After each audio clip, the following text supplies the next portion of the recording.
قصہ نمبر 7 سیرت النبی صلی اللہ علیہ وسلم ابرہ کا انجام۔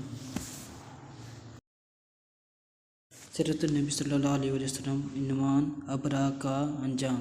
ابرہ کے ہاتھی کو اٹھانے کی مسلسل کوشش جاری تھی کہ اچانک سمندر کی طرف سے ان کی طرف اللہ تعالیٰ نے ابابیلیوں کو بھیج دیا۔ وہ ٹڈیوں کی جھنڈ کی طرح آئیں۔ دوسری طرف عبدالمطلب مکہ میں داخل ہوئے، حرم میں پہنچے اور کعبہ کی دروازے کی زنجیر پکڑ کر ابرہ اور اس کے لشکر کے خلاف فتح کی دعا مانگی، اور ان کی دعا کے الفاظ یہ تھے: اے اللہ، یہ بندہ اپنے قافلے اور اپنی جماعت کی حفاظت کر رہا ہے، تو اپنے گھر یعنی بیت اللہ کی حفاظت فرما۔ ابرہ کا لشکر فتح نہ کر سکے۔ ان کی طاقت تیری طاقت کے آگے کچھ بھی نہیں۔ آج صلیب کامیاب نہ ہو۔ صلیب کا لفظ اس لیے بولا کہ ابرہ عیسائی تھا، اور صلیب کو عیسائی اپنے نشان کے طور پر ساتھ لے کر چلتے ہیں۔ اب انہوں نے اپنی قوم کو ساتھ لیا اور حرا پہاڑ پر چڑھ گئے، کیونکہ ان کا خیال تھا وہ ابرہ کا مقابلہ نہیں کر سکیں گے۔ اور پھر اللہ تعالیٰ نے پرندوں کی جھنڈ بھیج دیے۔ یہ پرندے چڑیا سے قدرے بڑے تھے۔ ان میں سے ہر پرندے کی چونچ میں تین ٹکڑے تھے پتھروں کے۔ یہ پتھر پرندوں نے ابرہ کے لشکر پر گرانا شروع کیے۔ جو ہی یہ پتھر ان پر گرے، ان کے ٹکڑے ٹکڑے ہو گئے، بالکل اسی طرح جیسے آج کسی جگہ اوپر سے بم گرایا جائے تو جسموں کے ٹکڑے ٹکڑے ہو جاتے ہیں۔ ابرہ کا ہاتھی محمود البتہ ان ٹکڑوں سے محفوظ رہا، باقی سب ہاتھی تہس نہس ہو گئے۔ یہ ہاتھی 13 عدد تھے، سب کے سب کھائے ہوئے نحاست کے مانند ہو گئے، جیسا کہ سورۃ فیل میں آتا ہے۔ ابرہ اور اس کے کچھ ساتھی تباہی کا یہ منظر دیکھ کر بری طرح بھاگے، لیکن پرندوں نے ان کو بھی نہیں چھوڑا۔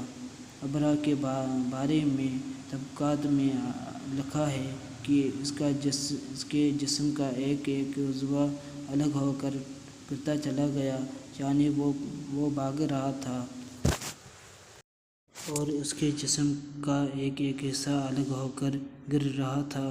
دوسری طرف عبدالمطلب اس انتظار میں تھے کہ کب حملہ ہوتا ہے، لیکن حملہ آور جب مکہ میں داخل نہ ہوئے تو وہ حالات معلوم کرنے نیچے اترے، مکہ سے باہر نکلے۔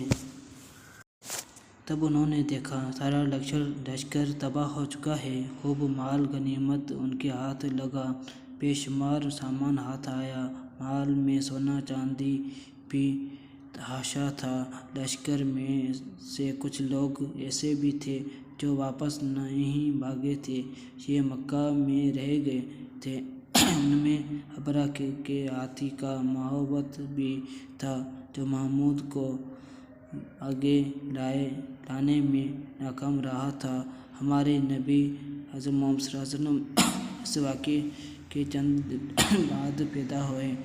آپ جس مکان میں پیدا ہوئے وہ صفا پہاڑی کے قریب تھا۔ حضرت کعب احبار رضی اللہ تعالیٰ عنہ روایت کرتے ہیں کہ میں نے تورات میں پڑھا تھا کہ رسول اللہ صلی اللہ علیہ وسلم کی پیدائش مکہ میں ہوگی۔ یہ کعب پہلے یہودی تھے، اس لیے تورات پڑھا کرتے تھے۔ دنیا میں آتے ہی حضور اکرم صلی اللہ علیہ وسلم روئے۔ حضرت عبدالرحمن بن عوف رضی اللہ عنہ کی والدہ کہتی ہیں کہ جب حضرت آمنہ کے ہاں ولادت ہوئی تو میں وہاں موجود تھی۔ آپ صلی اللہ علیہ وسلم میرے ہاتھوں میں آئے۔ یہ غالباً دایا تھی۔ ان کا نام شفا تھا۔ فرماتی ہیں جب آپ میرے ہاتھوں میں آئے تو روئی۔ آپ کے دادا عبدالمطلب کو آپ کی ولادت کی اطلاع دی گئی۔ وہ اس وقت خانہ کعبہ کے طواف کر رہے تھے۔ اطلاع ملنے پر گھر آئے، بچے کو گود میں لیا۔ اس وقت آپ کی والدہ نے ان سے کہا، یہ بچہ عجیب ہے، سجدے کی حالت میں پیدا ہوئے ہیں۔ یعنی پیدا ہوتے ہی اس نے پہلے سجدہ کیا، پھر سجدے سے سر اٹھا کر آسمان کی طرف انگلی اٹھائی۔ عبدالمطلب نے آپ کو دیکھا، اس کے بعد آپ کو کعبہ میں لے آئے، آپ کو گود میں لیے رہے اور طواف کرتے رہے، پھر واپس لا کر حضرت آمنہ کو دیا۔ آپ کو عرب کے دستور کے مطابق ایک برتن سے ڈھانپا گیا، لیکن وہ برتن ٹوٹ کر آپ کے اوپر سے ہٹ گیا۔ اس وقت آپ اپنا انگوٹھا چوستے نظر آئے۔ اس موقع پر شیطان بری طرح چیخا۔ تفسیر ابن مخلد میں ہے کہ شیطان صرف 4 مرتبہ چیخا۔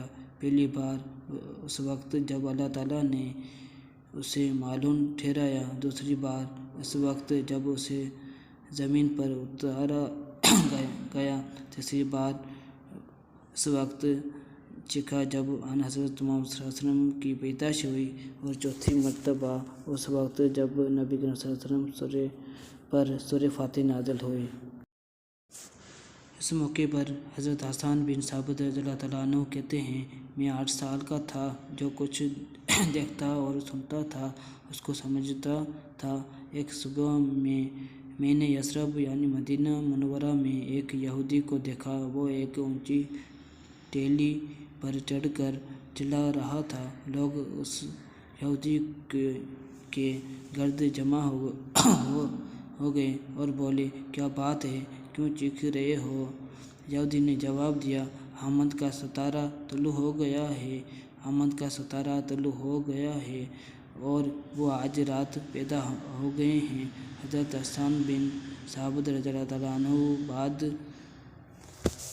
بعد میں 60 سال کی عمر میں مسلمان ہوئے تھے۔ 120 سال کی عمر میں انہوں نے وفات پائی۔ گویا ایمان کی حالت میں 60 سال زندہ رہے۔ بہت اچھے شاعر تھے۔ نبی کریم صلی اللہ علیہ وسلم کے اپنے اشعار میں تعریف کرتے تھے اور دشمنوں کی برائی اشتہار میں بیان کرتے تھے۔ غزوات کے موقع پر اشعار کے ذریعے مسلمانوں کو جوش دلاتے تھے۔ اسی بنیاد پر انہیں شاعر رسول صلی اللہ علیہ وسلم کا خطاب ملا تھا۔ حضرت کعب احبار رضی اللہ عنہ فرماتے ہیں کہ میں نے تورات میں پڑھا ہے کہ اللہ تعالیٰ نے حضرت موسیٰ علیہ السلام کو عن حضرت صلی اللہ علیہ وسلم کی ولادت کے وقت کی خبر دے دی تھی، اور حضرت موسیٰ علیہ السلام نے اپنی قوم بنی اسرائیل کو اس کی اطلاع دی تھی۔ اس سلسلے میں انہوں نے فرمایا تھا، تمہارے نزدیک جو مشہور چمکدار ستارہ ہے، جب وہ حرکت میں آئے گا تو وہی وقت رسول اللہ صلی اللہ علیہ وسلم کی پیدائش کا ہوگا۔ یہ خبر بنی اسرائیل کے علماء ایک دوسرے کو دیتے چلے آئے تھے، اور اس طرح بنی اسرائیل کو بھی عن حضرت محمد صلی اللہ علیہ وسلم کی ولادت کا وقت یعنی اس کی علامت معلوم تھی۔ حضرت عائشہ رضی اللہ عنہا سے روایت ہے کہ ایک یہودی عالم مکہ میں رہتا تھا۔ جب وہ رات آئی جس میں آن حضرت محمد صلی اللہ علیہ وسلم پیدا ہوئے، تو وہ قریش کی ایک مجلس میں بیٹھا تھا۔ اس نے کہا، کیا تمہارے ہاں آج کوئی بچہ پیدا ہوا ہے؟ لوگوں نے کہا، ہمیں تو معلوم نہیں۔ اس پر اس یہودی نے کہا، میں جو کچھ کہتا ہوں اسے اچھی طرح سن لو۔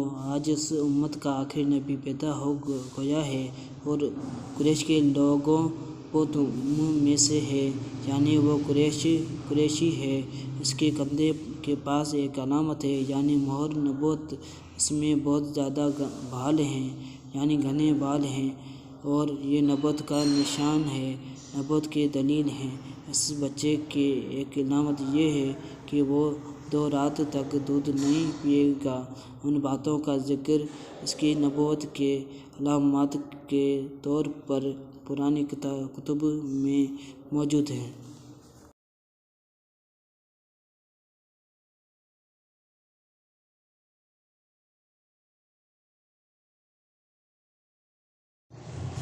علامہ ابن حجر نے لکھا ہے کہ یہ بات درست ہے، آپ نے